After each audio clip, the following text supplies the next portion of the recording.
Hello everyone, this is DK Kushwaha. Welcome to you e-learners with DK.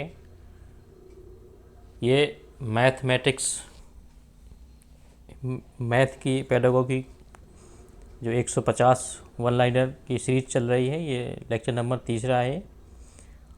ये question previous year 5 years जो question आए हुए हैं exam में, अलग अलग एग्जामों में, जो प्रतियोगी परीक्षाएं सी टेट हो गया, स्टेट में आपका जैसे यूपी टेट हो गया, पीआरटी, उनका कलेक्शन है ये। तो प्लीज़ देखिएगा, बहुत ही इम्पोर्टेंट होने वाले हैं ये क्वेश्चन। सी टेट वगैरह में अक्सर पूछ लिए जाते हैं। ये लेक्चर नंबर हमारा 3 है। 61 क्वेश्चन देखेंगे। यदि P/Q तथा R/S परिमेय संख्याएं हैं तो उनका योगफल P/Q प्लस R/S भी एक परिमेय संख्या होगी। ये योग का कौन सा प्रगुण है? तो ये आपका है समवर्ग प्रगुण है आपका। नेक्स्ट क्वेश्चन होगा, क्या परिमेय संख्या योग के सहचार्य प्रगुण का पालन करती हैं? तो हमारा आंसर होगा यस। परिमेय संख्याओं के गुण का तत्समक अवयव आइडेंटिटी क्लाइमेट क्या होता है? तो ये आपका एक होता है। P/Q का योगात्मक प्रतिलोम क्या होता है? तो ये होगा -P/Q। 2/3 का गुणात्मक प्रतिलोम लिखिए। तो आपका गुणात्मक प्रतिलोम आपका 3/2 हो जाएगा, क्योंकि ये आपका जस्ट उलट जाएगा। आपका 2/3 का हो जाएगा 3/2, जस्ट ऑब्जेक्ट अपोजिट हो जाता है ये। नेक्स्ट क्वेश्चन है, किसी भी परिमेय संख्या का निरपेक्ष मान कभी भी डॉट डॉट यहाँ भरना है नहीं होगा। तो किसी भी परिमेय संख्या का निरपेक्ष जो मान होता है वो आपका ऋणात्मक नहीं हो सकता। परिमेय संख्या के गुणात्मक प्रतिलोम को और किस नाम से जाना जाता है? तो आपका व्युत्क्रम क्रम के नाम से जाना जाता है, रिसीव्ड। प्रत्येक शून्यतर परिमेय संख्या का निरपेक्ष मान सदैव क्या होगा? धनात्मक होगा। परिमेय संख्या शून्य का निरपेक्ष मान कितना होता है? तो 0 होता है, यानी 0। दो पूर्णांक के बीच में अन्य पूर्णांकों की दो पूर्णांकों के बीच में अन्य पूर्णांकों की संख्या होती है। तो ये आपका आंसर हो जाएगा आपका सीमित। नेक्स्ट क्वेश्चन आपका है, 416 का व्यापक रूप लिखिए। तो यानी उसको हमने व्यापक रूप लिखना है 416 का। तो ये इकाई के अंक में 6, इकाई दहाई ये आपका 10 है, और ये आपका इकाई दहाई सैकड़ा ये आपका 30 नंबर पर है, 100 के स्थान पर है। तो व्यापक रूप यही होता है। अब आप ऐसे लिखना तो आप इस लिख दो, 4 100 के स्थान पर है, आपका 1 दहाई के स्थान पर है, और 6 आपका इकाई के अंक स्थान पर। तो ये आपका व्यापक रूप हो गया। दो परिमेय संख्याओं के बीच डॉट डॉट परिमेय संख्याओं प्राप्त की जा सकती हैं असीमित। क्वेश्चन नंबर 73 है, दाई लिखा है, दाई से बाईं ओर एक स्थान पर हटने पर किसी अंक का मान कितना होगा? बढ़ जाएगा।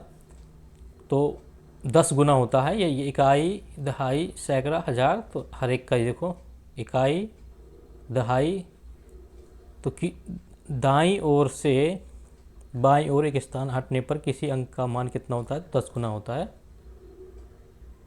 ये अभी देखो, यही सवाल में देख लो, इकाई और दहाई 10 गुना। 999 में 1 जोड़ने पर डॉट डॉट अंकों की सबसे छोटी संख्या प्राप्त होगी। तो 999 में 1 जोड़ देंगे 4 अंक मिल जाएंगे। 4 अंक की सबसे छोटी संख्या होती है 999 प्लस 1 बराबर आपका 1000 हो जाएगा। ये 4 अंक की होती है सबसे छोटी संख्या। ये 1 2 3 4 6 और 12 किस संख्या के अपवर्तक हैं? तो ये आपके 12 के अपवर्तक हैं। ये अपवर्त क्या होता है? तो अपवर्त जैसे आपको 3 है, 3 का अपवर्त 3 6 9 12 15, उसी का भाग देते चले जाते हैं। अपवर्तक जो संख्या को काटता है, तो 12 1 से कट जाएगा, 2 से भी कट जाएगा, 3 से कट जाएगा, 4 से कट जाएगा, 6 से भी कटेगा, 12 कम 12 12 से भी कट जाएगा। तो आई थिंक आपको अपवर्तक और अपवर्त में डिफरेंट समझ में आ गया होगा। अपवर्तक जिसको जो गुणनफल होता है उस संख्या का, अपवर्त जो संख्या कट जाती हैं।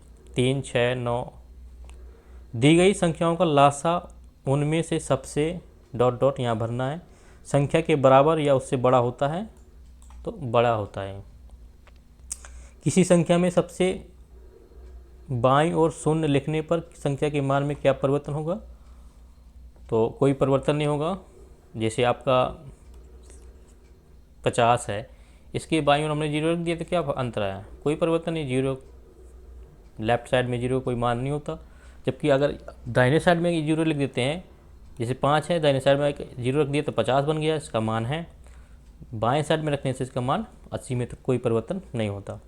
दी गई संख्याओं का लासा उनमें से सबसे संख्या के बराबर या सबसे बड़ा होता है।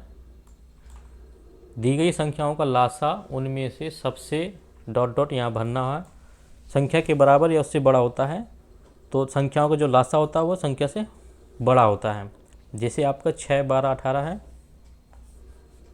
तो इसका लासा क्या होगा? 6 12 और 18 का अगर हम लासा इस तरह से निकालें, 2 3 6 2 6 12 2 9 18 और 2 से काट दिया तो ये कटेगा नहीं, 2 3 6 9 भी नहीं कटेगा तो उतार लिया।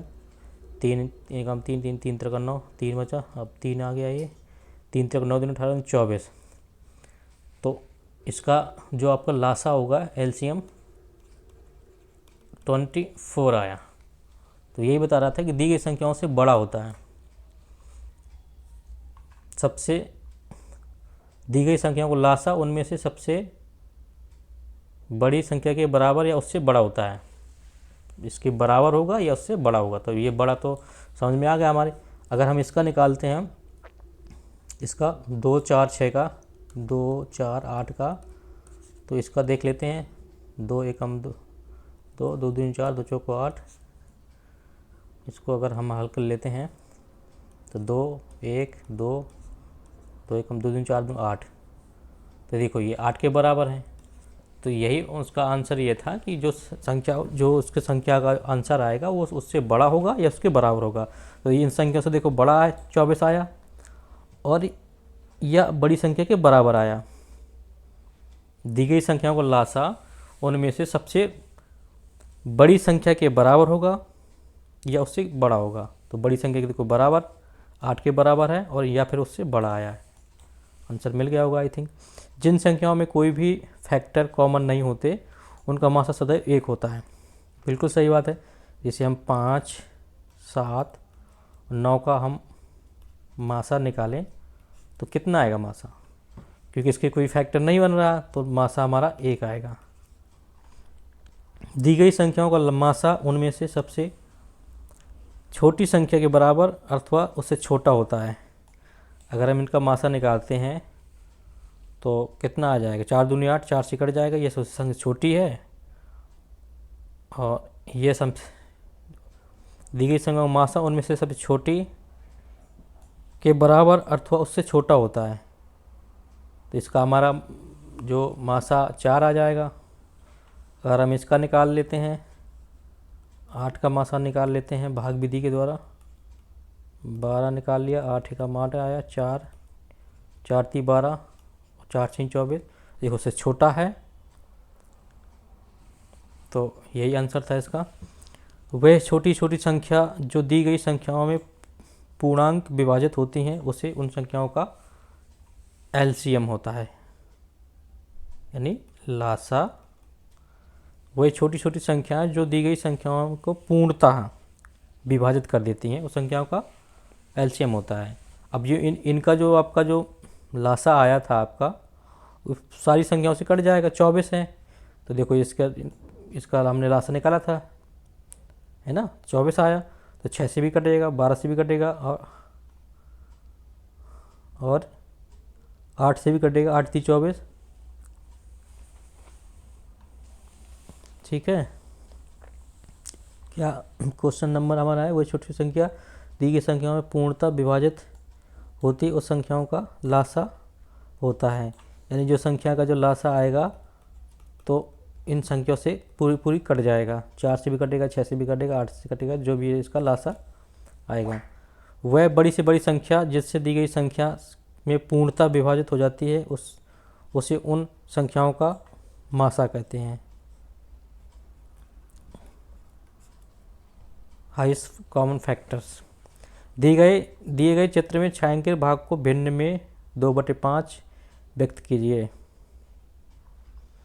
दी गए चित्र में छायांकित भाग को भिन्न में लिखिए। तो छायांकित भाग आपका ये वाला है, तो इसमें देख लेते हैं कि 1 2 3 में भरा हुआ, 1 2 3 4 5 6, तो आई थिंक ये 3 में भरा हुआ है। तो जो भरा हुआ है तो इसका मतलब क्या हुआ, 3/6। तो ये आपका भिन्न का ये है, छायांकित भाग है, काटना काट दो, यानी 1/2, यानी आधा भरा हुआ है, आधा खाली हुआ है। अगर हम इसको हल करते हैं तो इसको गिन लो कितनी कॉलम, 1 2, यहाँ से गिन लो, ये वाले से 1 2 3 4 5 6 7 8, तो 8 हैं, और 2 में भरा हुआ है तो 2/8। देखिए इसमें एक आंसर क्या, क्वेश्चन क्या पूछ रहा है कि दिए गए चित्र में छायांकित भाग को परसेंट में व्यक्त कीजिए। तो परसेंट में इससे मल्टीप्लाई 100 से कर देते हैं, काट दो, 2 एकम 2, 2 चौको 8, 4 एकम 4, 25 चौको 100, यानी आंसर आपका 25%। 85 नंबर, किसी वस्तु का लाभ हानि किस मूल पर ज्ञात करते हैं।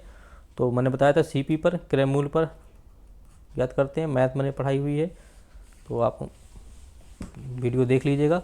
लागत मूल होता है क्रय मूल सीपी, तो हम जब लाभ हानि निकालते हैं तो हमेशा क्रय मूल्य पर निकालते हैं। यदि किसी वस्तु का क्रय मूल्य विक्रय मूल्य से अधिक है तो उस वस्तु का क्या होगी, हानि हो जाएगी। सपोज हमने कोई 500 रुपये की क्रय किया, क्रय मूल्य यानी सीपी, और हमने उसको 450 रुपये में विक्रय मूल्य कर दिया। विक्रय मूल्य मतलब सेलिंग प्राइस, बेचना। तो हम जब 500 की खरीदी है, 405 बेचेंगे हम लोग, तो 500 रुपये का हानि हुई। किसी वस्तु का प्रतिशत लाभ ज्ञात करने के लिए सूत्र का प्रयोग करते हैं। तो लाभ गुणे 100 क्रय मूल्य। जो धन किसी उधार लिया जाता है उसे क्या कहते हैं, उसको मूलधन कहते हैं।